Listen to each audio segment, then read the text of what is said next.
कलाम मुक़द्दस में से हमारे लिए आज की तलावत याकूब का ख़त, उसका पहला बाब, उसकी पहली से 11वीं आयत।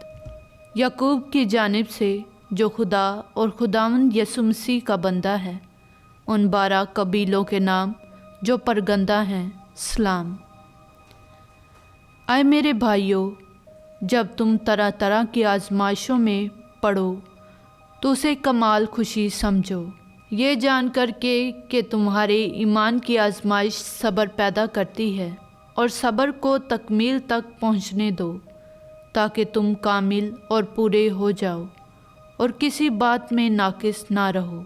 और अगर तुम में से कोई हिकमत में नाकिस हो तो खुदा से मांगे, जो सबको फ़याज़ी के साथ देता है और मलामत नहीं करता, तो उसे दी जाएगी।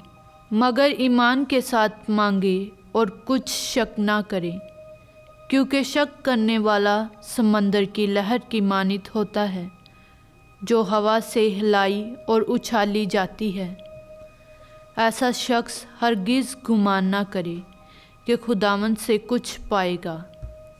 वो शख्स दोदला है और अपनी सारी चाल में बेक्याम। जो भाई अदना है वो अपनी बुलंदी पर फ़ख्र करे, पर दौलतमंद अपनी पस्ती पर, इसलिए कि वो घास के फूल की तरह जाता रहेगा, क्योंकि सूरज तपिश के साथ निकलता है और घास को सुखा देता है और उसका फूल झड़ जाता है और उसकी खूबसूरती जाती रहती है। इसी तरह दौलतमंद भी अपनी राहों में मुरझा जाएगा। पाक कलाम के पढ़े और सुने जाने पर खुदावंद की बरकत हो। खुदा का शुक्र हो।